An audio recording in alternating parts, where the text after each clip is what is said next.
예수 그리스도께서 사마리아의 수가성의 여인을 만난 사건을 우리가 지난주에 함께 살펴보았습니다. 그 만남을 통해서 태생적 문제와 재채기로 고통하는 그 한 가련한 여인, 그 여인의 영혼의 갈급함과 신음을 이제 예수께서 들으시고 그에게 하나님께로 나아가는 길을 열어 참 영과 진리로 예배 드리는 그 예배를 회복시켜 주시죠.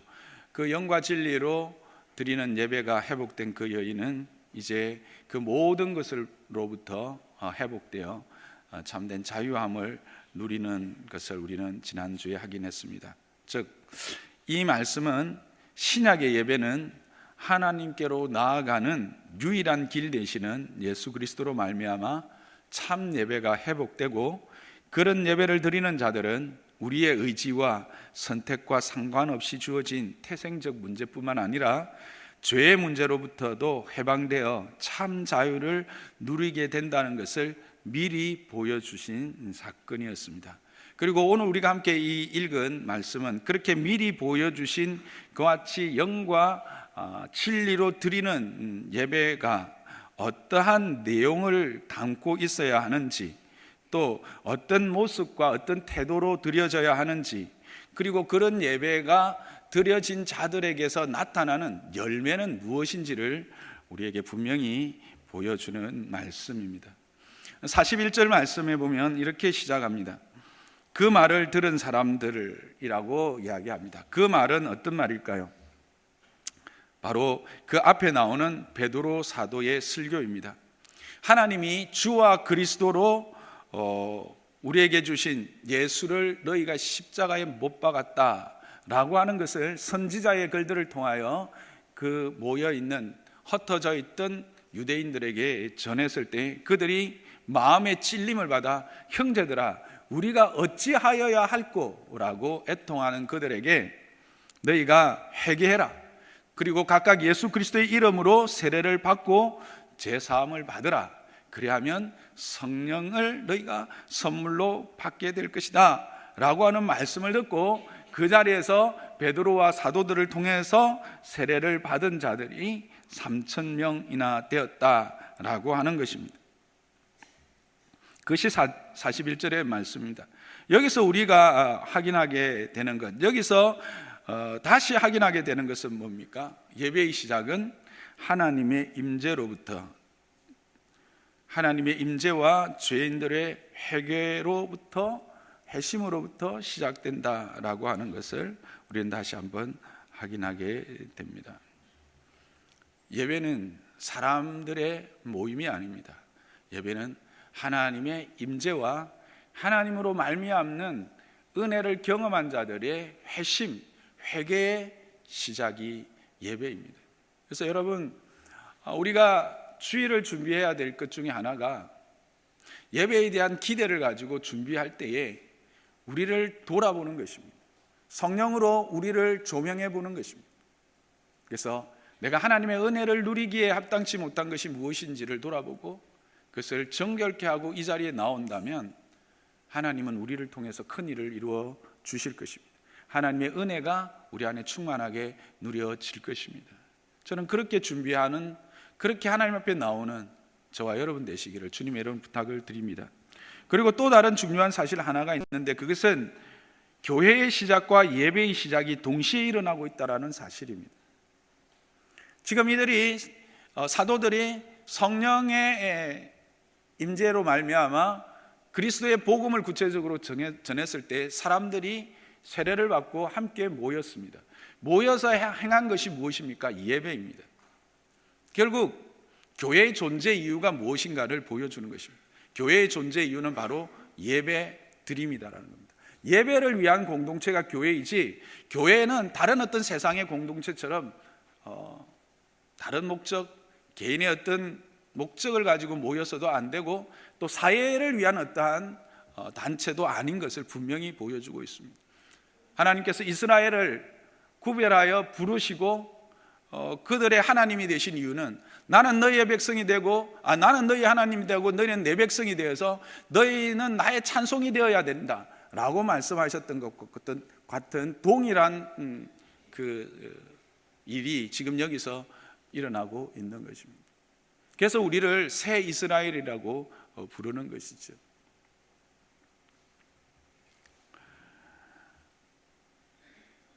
새 이스라엘 된 저와 여러분은 바른 예배를 드리는 예배자가 되기를 주님의 이름 부탁드립니다. 장로산나교회는 참 예배가 드려지는 공동체가 되기를 주님의 이름으로 축복합니다. 그러면 그 예배 가운데 어떤 내용과 어떤 자세가 필요한 것인가? 42절부터 42절에 그것이 구체적으로 나옵니다. 첫째는 사도들의 가르침을 받는 것입니다. 여기 이제 사도의 가르침은 구체적으로 뭘 말할까요? 사도들의 그들의 일상의 이야기일까요? 사도들의 경험일까요? 사도들의 지식일까요? 아닙니다. 바울의 설교를 통해서도 확인한 것처럼 주께서 그리스도, 예수가 그리스도 메시아 되신다는 것과 그 메시아 되신 그리스도께서 분부한 모든 것들입니다. 그것은 우리가 마태복음 28장 19절을 통해서 확인하게 되어집니다. 그리고 이 일은 누구에 의해서 행해지게 될까요? 바울이나 베드로나 사도들의 지식과 그들의 기억력에 따라서 이것들이 전파되어질까요? 아닙니다. 성령의 능력으로, 성령의 역사로 행해지는 것입니다. 요한복음 14장 26절이 그것을 우리에게 증언해 주고 있습니다. 함께 읽어보겠습니다. 시작. 보혜사 곧 아버지께서 내 이름으로 보내실 성령, 그가 너희에게 모든 것을 가르치고 내가 너희에게 말한 모든 것을 생각나게 하리라. 그렇습니다. 사도의 가르침은 바로 그리스도, 그분 예수가 그리스도이심을, 그리고 그분이 우리에게 말씀하신 것들을 전하는 것입니다. 그리고 그것은 성령의 사역입니다. 성령을 의지하는 말씀이 선포되어지는 것이 참 예배라 하는 것입니다.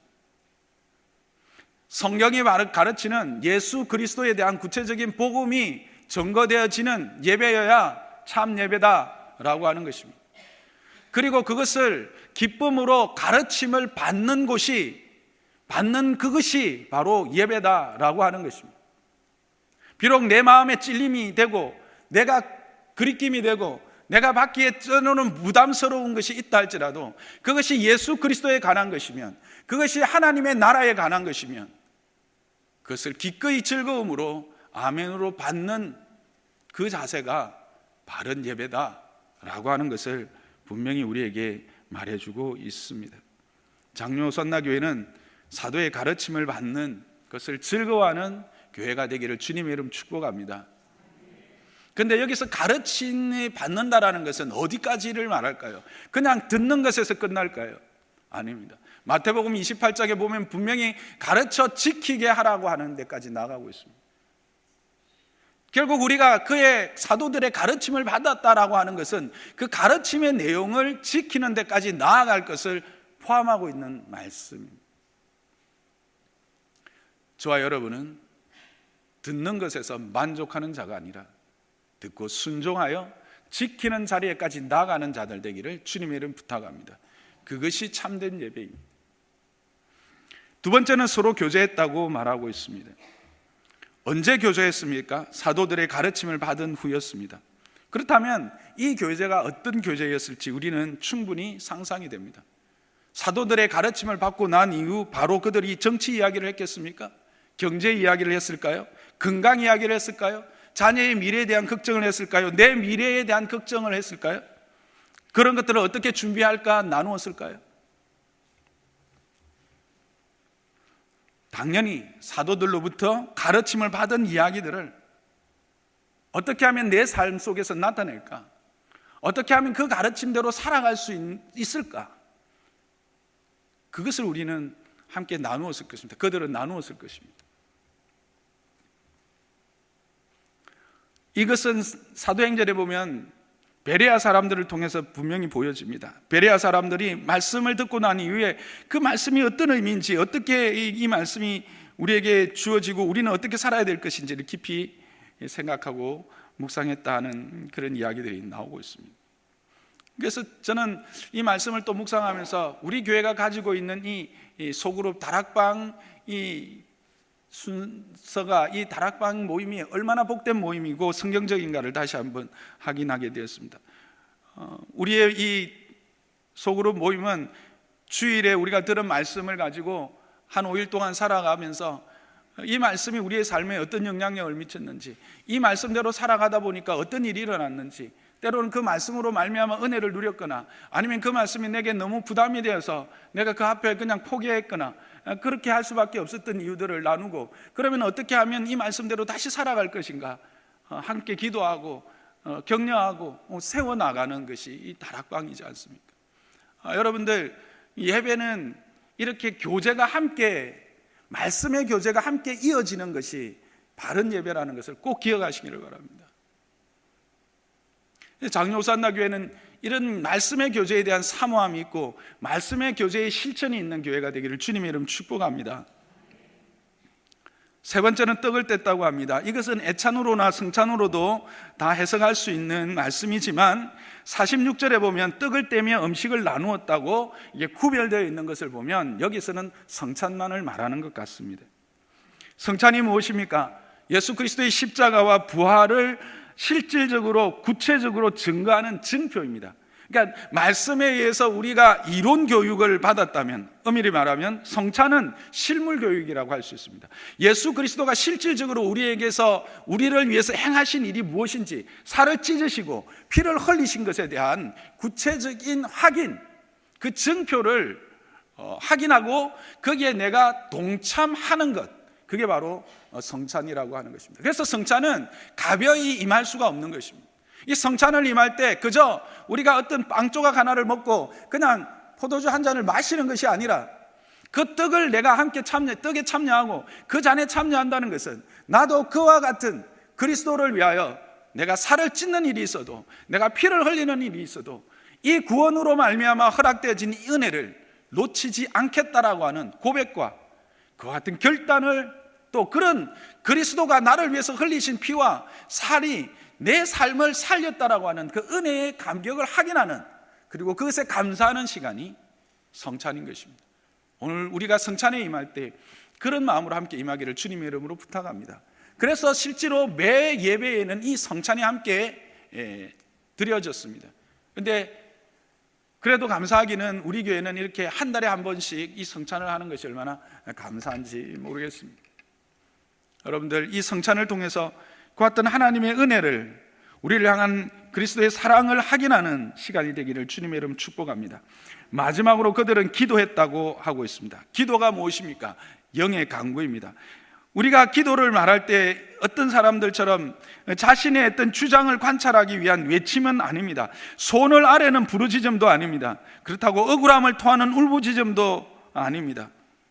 이 기도는 주의 말씀으로 가르침을 받아 깨닫게 된 은혜의 찬송이 되는 것입니다.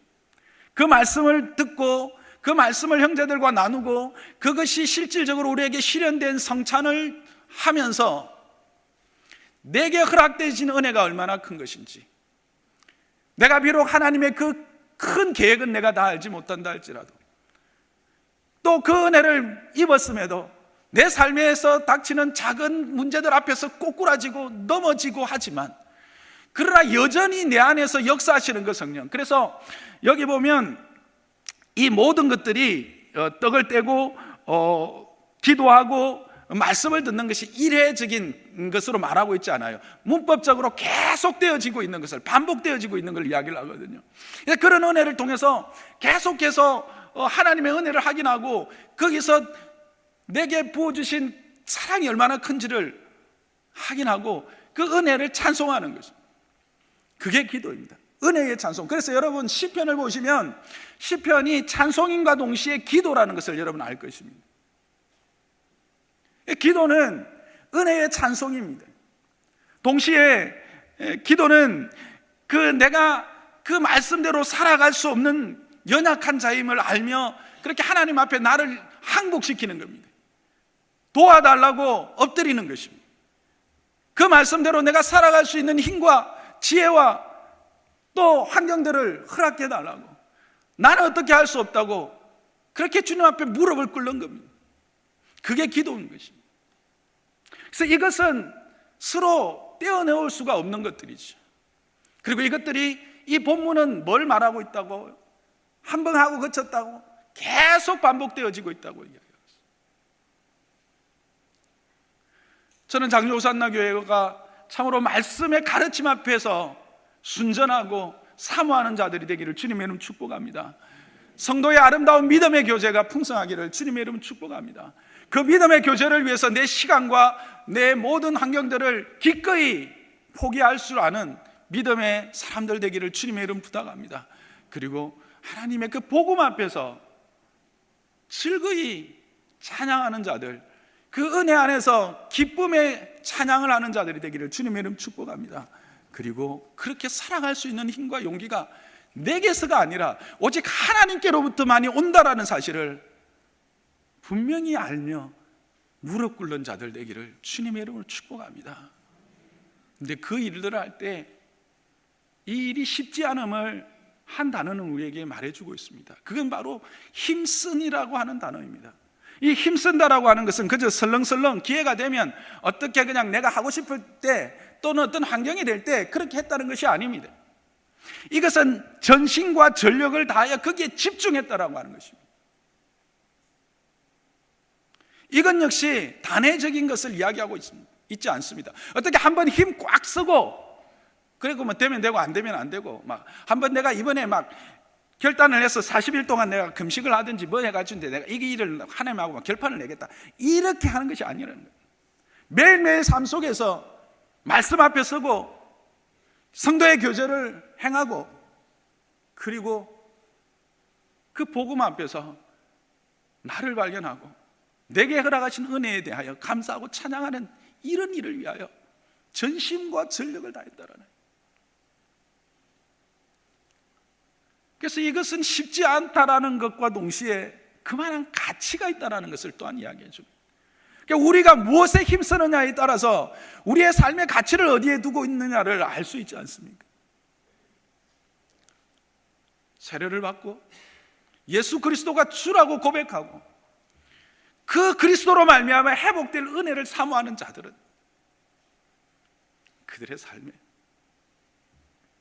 가장 소중하고 가장 가치 있는 것들을 그 일을 위하여 집중하여 헌신했고 전심으로 전력으로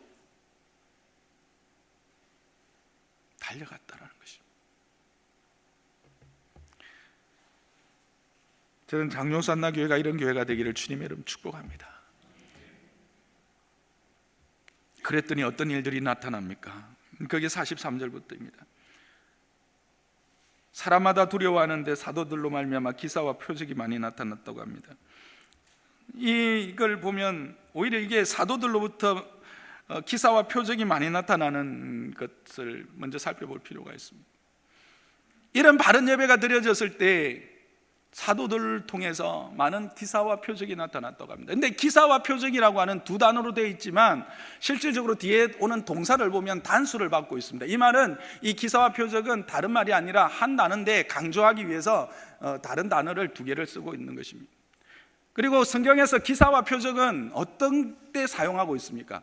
예수가 그리스도이심을, 예수가 하나님의 아들이심을, 예수가 메시아이심을 보여주는 증거로 나타나는 신비한 이적들, 그때에 쓰는 표현이 기사와 표적입니다. 예수님께서 이 땅에 오셨을 때 많은 기사와 표적을 행하셨습니다. 사람을 살리셨죠. 엄청난 일이었습니다. 무엇입니까? 생명의 주인이심을, 자기가 이 생명의 주인이심을 보여주는 표적입니다. 자기가 이 생명의 주인 메시아이심을 보여주는 표적입니다. 귀신을 쫓아냈습니다. 무엇입니까? 모든 세력을 다스리시는 권세자이심을 나타내는 표적이었습니다. 그래서 귀신을 쫓아낼 때 귀신이 뭐라고 합니까?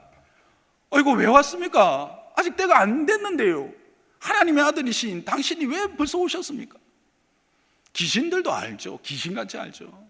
근데 그 핵심이 뭡니까? 당신은 메시아인데, 당신은 하나님의 아들이신데 라는 것이 아닙니까? 모든 병을 고치신 것도 그렇습니다. 죄의 권세를 이기실 참 메시아다라고 하는 것을 보여주는 증거입니다. 그러니까 여기서 기사와 표적의 제일 가장 분명한 기사와 표적은 뭘까요? 회심입니다. 여러분, 사람이 자기의 모든 경험과 신념을 다 버리고 새로운 것들을 받아서 그것 앞에 자신을 던져 넣는 것이, 그것이 가장 큰 기사와 표적 아닙니까? 기사와 표적 가운데 가장 큰 기사와 표적, 분명한 증거는, 기사와 표적의 증거는 회심입니다. 사람들이 그 예수 그리스도의 복음 앞에 자기를 꼬꾸러뜨리고 그 앞에서 하나님을 향하여 예수가 그리스도이심을 고백하게 되어지는 것만큼 더 분명한 기사와 표적이 어디 있습니까? 그런 일들이 일어났다는 겁니다. 앞에서 일어났던 것처럼 3,000명이 해결하고 난 이후에도 그런 일들이 계속해서 반복적으로 일어났다는 사실을 이야기하고 있는 겁니다. 그리고 물론 그 가운데 회복과 치유의 은혜가 일어났습니다. 그것은 사도행전을 통해서 우리가 분명히 또 나타나고 확인할 수 있습니다. 곧 이후에 이제 우리는 안전병이가 일어나는 사건도 보게 되고요, 베드로도 또 바울도 죽었던 자들을 살리는 역사까지도 나타나게 됩니다. 그래서 어떤 사람들은 베드로가 지나가면 그 그림자라도 지나가면 나을까요? 그렇게 갈 만큼 그런 많은 기사들이 일어납니다. 그런데 여기서 우리가 분명한 것은 뭐냐면, 그 기사와 표적, 예수가 그리스도이시고 예수가 우리의 삶의 주인이심을 분명히 보여주는 기사와 표적이 언제, 왜 나타났느냐는 것입니다. 그것은 바로 바른 예배, 참 예배, 영과 진리로 드려지는 예배의 현장에서 결과로 나타난 것이지, 이것들을 위하여 우리가 예배하고 이것들을 위하여 우리가 말씀 앞에 집중하고 이것들을 위하여 모인다고 해서 나타나는 것이 아니라고 하는 사실입니다. 이와 같은 기사와 표적은 바른 예배의 선물이라는 것입니다. 열매라는 것입니다. 여러분과 저도 이런 바른 예배를 드림으로 이 예배로 말미암는 이 선물을 받아 누리는 자들 되기를 주님의 이름으로 축복합니다. 우리가 예배를 마치고 설교 마치고 제가 여러분을 위해서 기도하고 병 낫기를 기도하고 우리의 연약함이 회복되기를 기도하는 이유가 뭡니까? 바로 이것입니다. 우리의 예배가 바른 예배가 되었다면, 우리의 예배가 하나님이 기뻐하시는 예배가 되었다면, 우리의 드림이 하나님이 기뻐하시는 드림이 되었다면, 하나님의 은혜를 통해서 우리가 다시 회복해서 하나님을 참 예배하는 그런 자가 되기를 소망하는, 그리고 나를 통해서 하나님의 은혜의 증거들이 나타나기를 소망하는 그런 고백 아닙니까? 그럴 때 그게 진정 아멘하는 자에게 하나님이 그와 같이 행하여 주시는 것입니다. 저는 그 믿음이 있습니다. 그냥 제게서 어떤 장풍이 나가서 그거 아닙니다.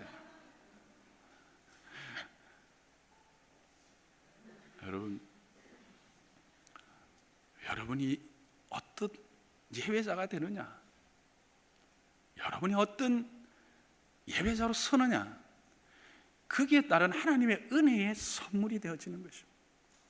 이런 일은 오늘도 일어나는 줄 믿습니다. 하나님은 어제의 하나님만으로 머무시는 분이 아니십니다. 오늘의 하나님이시요 내일의 하나님이십니다. 그러나 우리의 목적이 어디에 있느냐, 하나님의 일하심의 방법이 어디 있는지를 잘 모르면 엉뚱한 것만 쫓아서 가게 되는 거예요. 그래서 속아서 미혹되어지고 넘어지게 되어 있어요.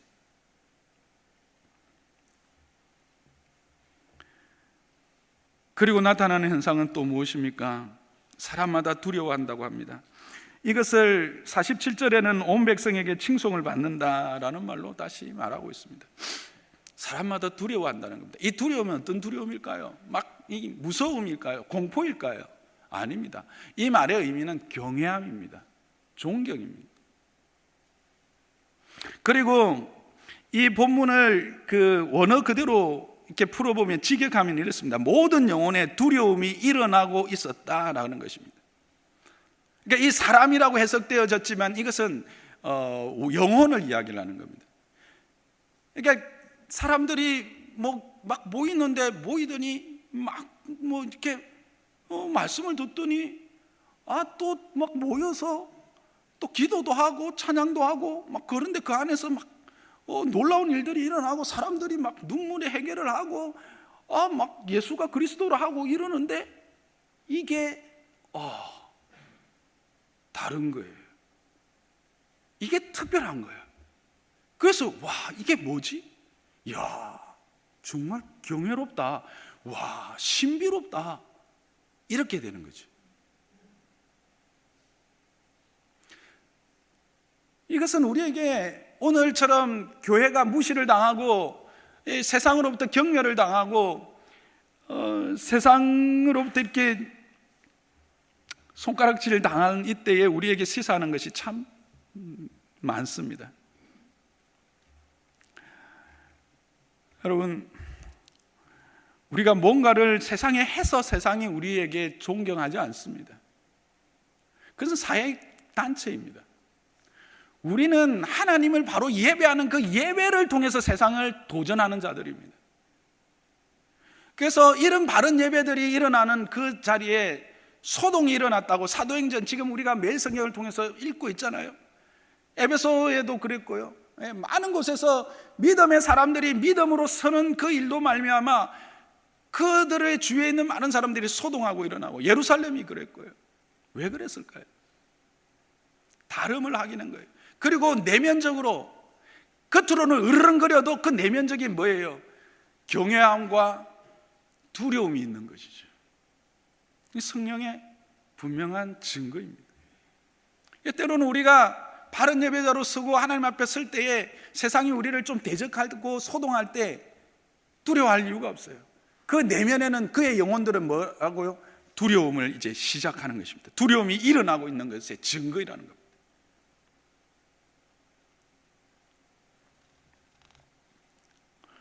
장로산나 교회는 바른 예배가 드려짐으로 세상이 경외하는 교회가 되기를 주님의 이름 축복합니다.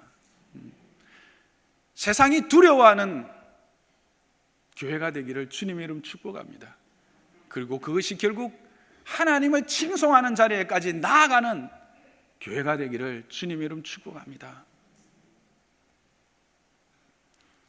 그리고 또 나타나는 형상은 무엇입니까? 유무상통의 은혜입니다. 함께 모여서 유무상통, 자신의 가진 것들을 나누며 함께 공유하며 살아가는 삶을 살아가게 되었다라는 것입니다. 근데 이게 여기에서 우리가 오해하는 것들이 있습니다. 우리가 막연히 이 말씀을 들으면서 또 우리가 가지고 있는 어떤 그 주장들, 특히 이 공산주의자들의 어떤 주장이나 또 이단들이 말하는 그 주장들 때문에 여기에 대한 오해가 있는데, 그것을 다시 한번 오늘 분명히 말씀드립니다. 여기서 우리가 44절에 보면 모든 물건들을 서로 통용했다라고 할 때, 이 통용하다라고 하는 것은 뭐냐 하면 물건을 자기의 물건이라 주장하지 않고 지속적으로 다른 사람이 사용할 수 있도록 했다라는 의미입니다. 그러니까 소유권을 바뀐 것이 아닙니다. 소유권이 이전된 것이 아닙니다. 뒤에 보면 46절에 보면 집에서라고 되어 있는데, 이것이 원문대로 하면 집마다 이렇게 할 수 있습니다. 그러니까 집집마다 다니면서 이 일들이 일어났거든요. 그래서 집집마다 가다 보면 그 집에, 요즘으로 그냥 쉽게 이야기할 거예요, 세탁기가 있는 거예요. 근데 우리 집에 세탁기가 없어. 근데 그 집에 세탁기가 있네. 그러니까 성도님 집에 세탁기 참 좋으네요. 내가 지금 손목이 너무 아파서 빨래하기가 힘든데 혹시 이 세탁기 내가 좀 써도 될까요? 그럼요. 이 세탁기 쓰십시오. 얼마든지 쓰십시오. 필요할 때 말씀하시면 언제든지 쓰도록 하겠습니다. 그런 거예요. 또 뭐가 있나요? 오늘 갑자기 내 차가 좀 이렇게 해서 갔는데 잠시 내가 집사님 차 좀 빌려 쓸 수 있을까요? 그럼요. 내가 오늘 몇 시부터 몇 시까지는 시간이 있으니까 그 시간에 쓰십시오. 통용했다라는 겁니다. 그래서 자기의 것이라 주장하지 않고 많은 사람들이 함께 쓰도록 했다는 겁니다. 누구처럼? 가족처럼. 우리를 권속이라고 하잖아요. 여러분, 가족이 뭐 좀 쓰자는데, 야, 그건 내 돈 주고 샀으니까 안 돼, 그래 하시는 분 있어요? 그런 사람 없잖아요. 그 이야기입니다. 권속으로서 함께 공유하게 되어지는 겁니다. 그것을 통용했다라고 하는 것입니다. 그래서 자신의 것을 다른 사람이 필요로 할 때 기꺼이 사용하도록 허락했다라는 의미이고요. 그 다음에 두 번째, 팔고 나누다라고 하는 이 단어인데요. 이 단어가 한 번 팔고 한 번 나눈 것으로 끝나는 것이 아닙니다. 그러니까 그들이 말하는 것처럼 모든 것들을 다 한 번에 딱 다 팔아서 왕창 딱 이렇게 뭐 해서 모여는 것을 말하는 것이 아니다라는 겁니다. 공산주의자들이 말하는 것처럼 모든 재산들을 다 그냥 공유하도록 다 팔아서 한 웅투리로 묶어 놓는 것이 아닙니다. 언제 팔고 언제 나눴냐면 내 권속이 필요가 확인되어질 때입니다. 함께 떡을 떼고 애찬을 나누고 집집마다 돌아가고 그래서 믿음의 교제를 하다 보면 하나님이 내 마음에 보여주시는 것이 있어요. 그리고 그때 주시는 감동이 있다는 거죠. 이 가정을 위해서 내가 있는 것 이것을 팔아서 주면 저 가정에 참 도움이 되겠다. 그때 그 감동 앞에 순전히 순종해서 팔아서 나누었다는 것입니다. 그 이야기입니다. 이게 본문이 말하는 바 정확한 의미입니다.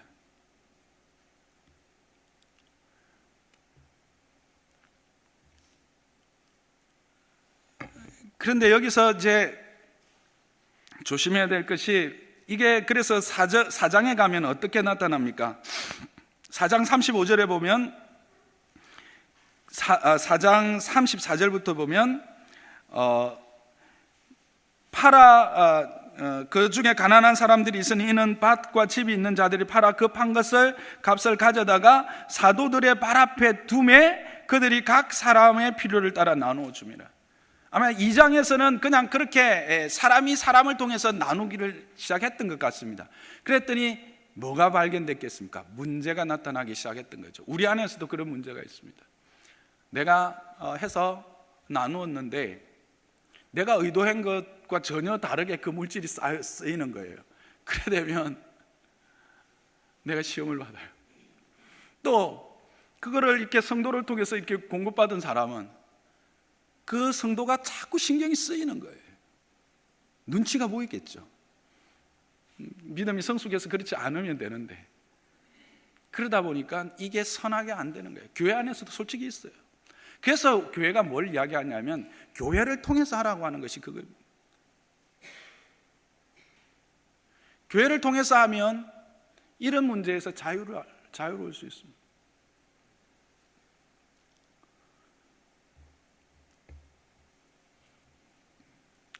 그렇게 해서 그들이 날마다 이런 마음으로 주의 날이 되면 안식 첫날 주의 날이 되면 성전에 모이기를 힘썼고 또 시간이 될 때마다 집집마다 다니면서 성찬과 애찬을 나누었는데 그때 성찬과 애찬은 기쁨과 순전한 마음으로 나누었다 그렇게 합니다. 이 순전함은 겸손함의 의미입니다.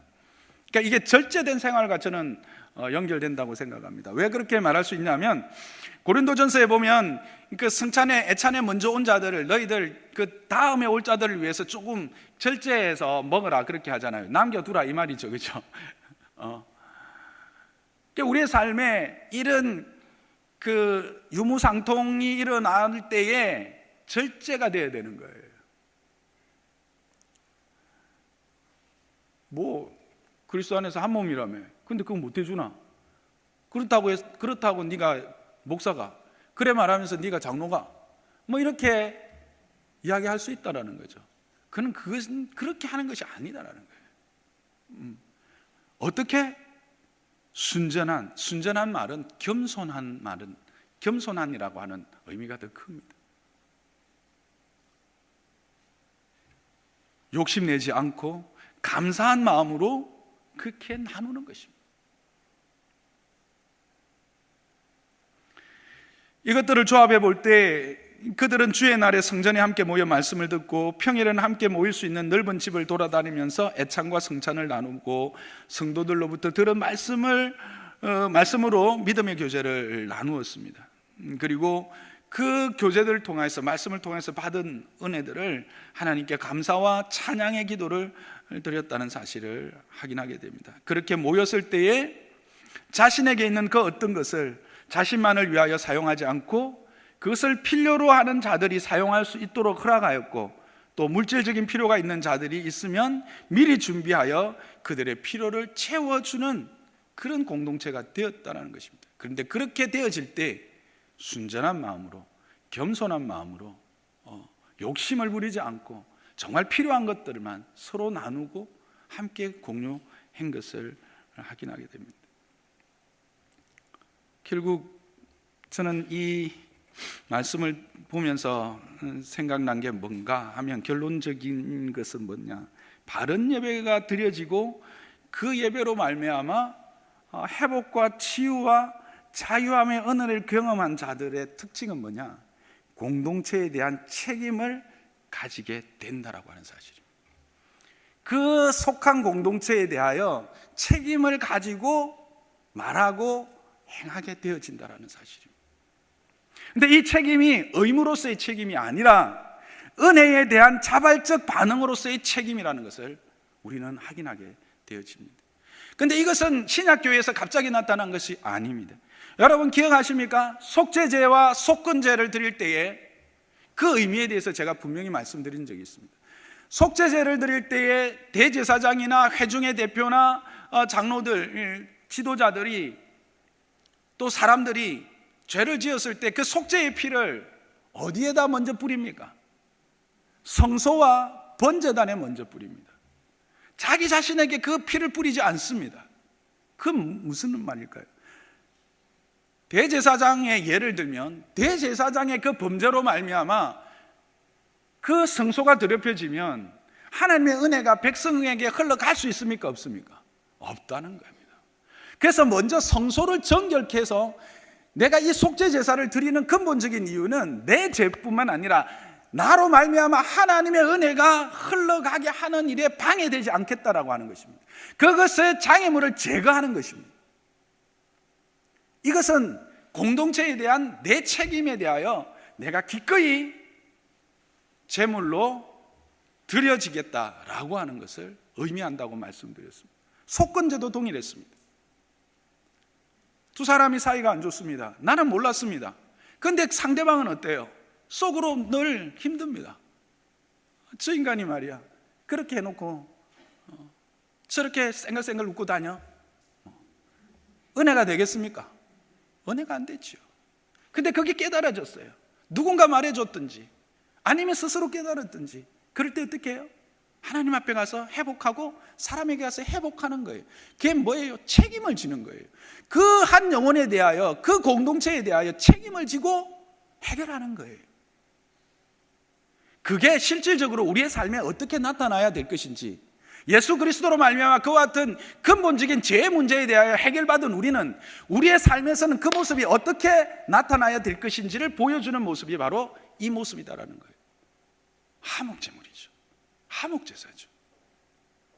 화목케 하는 그 모습, 미리 보여주셨던 게, 그게 다 징표죠.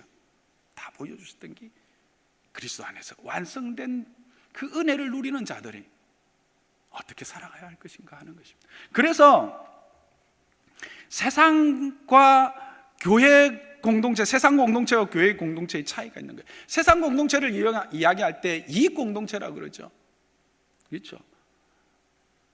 그래서 이익을 위해서 모이는 거예요. 그래서 내가 가진 지식을 이만큼 내놓고, 니는 네가 가진 그 물질을 요만큼 내놓고, 그렇게 해서 주식회사를 만들든지 뭘 장사를 하든지, 나는 내가 가진 음식 만드는 재능을 니한테 줘서 네가 먹는 기쁨을 주면, 니는 네가 가지고 있는 재 물질을 나한테 주어서 내가 또 살아갈 수 있는 그 사자, 계약에 의한 공동체예요.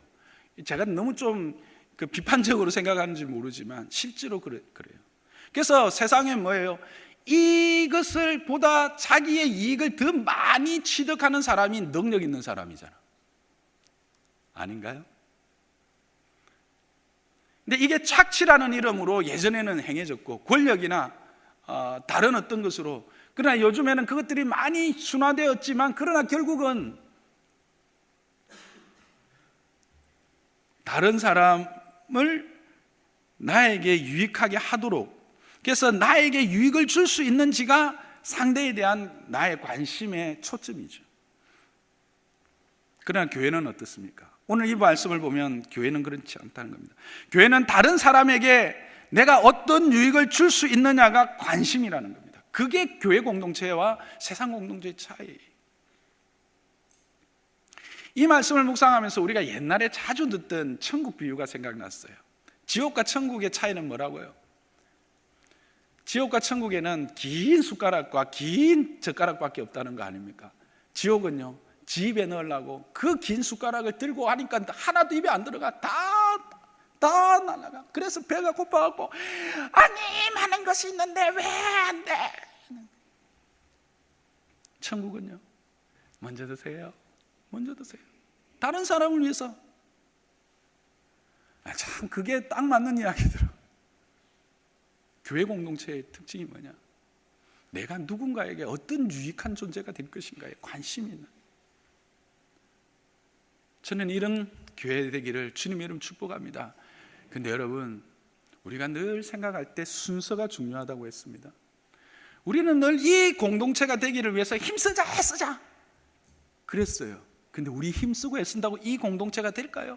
우리의 재산 다 팔아가지고 그냥 여기 교회 다 바치면 이런 공동체가 될까요?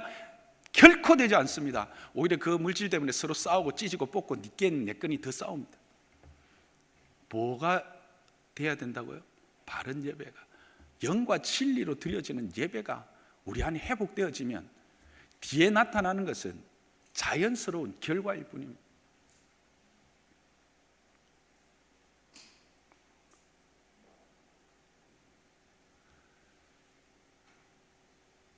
세상이 우리를 비웃습니다. 무시합니다. 화가 나지요. 그러나 화낼 거 없습니다. 예배를 회복하면 됩니다. 순전한 아이처럼 말씀을 사모하십시오. 그리고 그 말씀 앞에 기쁨으로 순종하십시오. 그리고 그 말씀이 내 삶에 또 우리 형제들의 삶에 함께 나타나기 위한 믿음의 교제에 기쁨으로 참여하십시오. 그리고 그와 같은 은혜를 주신 것에 대하여 찬양하며 또 그렇게 살아갈 수 있는 힘을 구하는 기도하는 자가 되십시오. 그러면 세상이 우리를 존경하게 될 것입니다. 세상이 우리를 높이게 될 것입니다. 세상이 우리를 칭송하게 될 것입니다. 저는 장로산나 교회가 이런 교회가 되기를 주님의 이름 축복합니다. 그럴 때 어떤 일이 일어납니까? 주께서 구원받는 사람을 날마다 더하게 하시니라. 여러분, 교회의 부흥은 우리의 노력일까요? 아닙니다. 전도는요, 우리가 하는 게 아니에요. 은혜를 받은 자들이 그 기쁨으로 전하는 거예요. 역사는 하나님이 하시죠. 그것 똑같대요. 여러분, 매일 모여서 네가 잘났니 내가 잘났니, 이거는 내 거니 이거는 네 거니 싸우는 그 공동체에 하나님, 예수님께서 자기 양을 보내겠습니까? 아니면 당신이 참으로 나보다 낫군요, 당신이 참으로 하나님의 존귀한 형상이군요, 당신을 위해서 내가 섬길 수 있어서 기쁨입니다.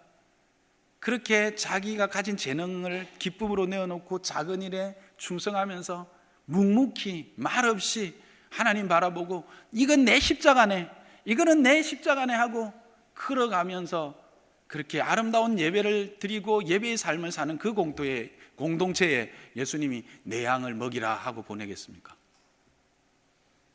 당연히 후자지요.